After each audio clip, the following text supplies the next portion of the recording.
Hello, I'm John Friend. I was the Pomona Committee Chairman for the Cal Poly 1975 Rose Parade Float, Building a Better Mousetrap. It won the Princess Award, which prior to 1984 was the award for animation. The theme of the float was Yankee ingenuity to keep with the parade theme of American heritage.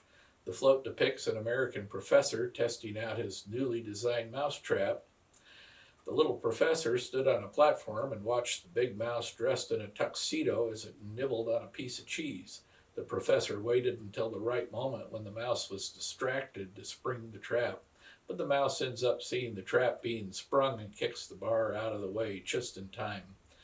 Because the float was during one of the 3 years of the bicentennial tournament parade themes, the float was surrounded by red, white, and blue banners. Some extra detail on the float were the mouse's Mickey Mouse pocket watch on its side, and the trap was branded as Cal Poly Pest Control.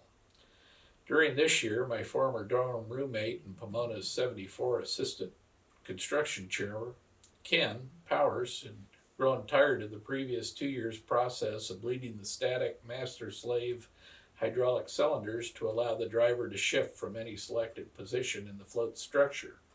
So the 2 cylinders of the transmission shift lever were connected to a power steering pump on the main float drive engine through hydraulic solenoid valves. The valves were piloted from a remote control station box with a mini shift lever, shift gate pattern, and micro switches. This proved to work very well during frequent test drives on campus at the end of Saturday night work parties. As construction got underway in the fall, I believe we were approached by Road and Track magazine to do a road test on the float for their 1975 April Fool's edition.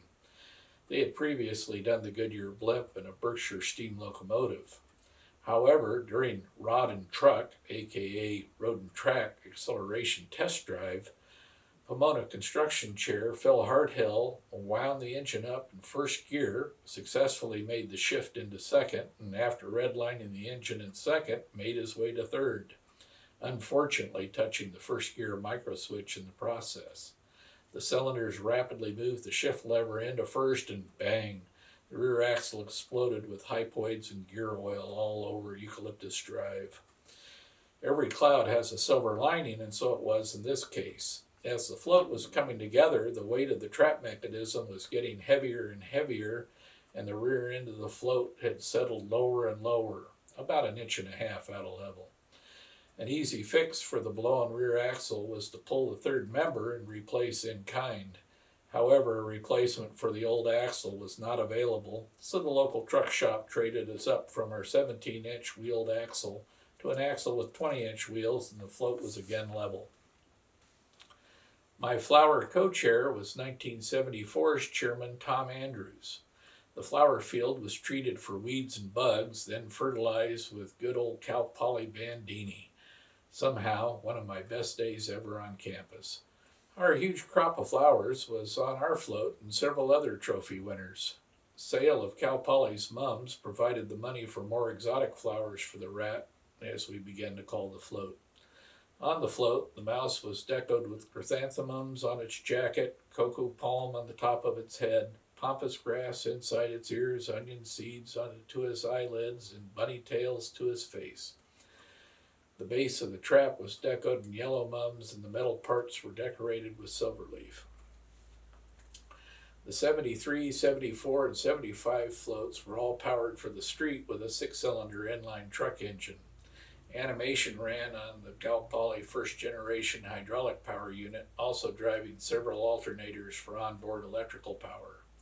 The EE crew built an animation controller running from a microprocessor, a Rose Parade first. Initially, redundant controls were wired in so that parade day onboard crew could take over if necessary. Parade day, as Cal Poly's float reached the TV cameras at the Orange Grove, Colorado corner, we were blessed with another float's breakdown. This stuck us on the corner for about 7 or 8 minutes. Being the animation winner, the announcers were explaining our animation, but other than the gears spinning at the rear, no animation was running during this stop in the parade. Driver Phil's position was inside the rat, and during the animation cycle, the rat's arm would swing over his vision slit in the rat's vest pocket. Phil did not want the arm obscuring his vision if the white suit should suddenly tell him to move the float, so there we sat with not much happening, a missed opportunity. They did get it going after we cleared the corner, so the world finally did get to see it on TV.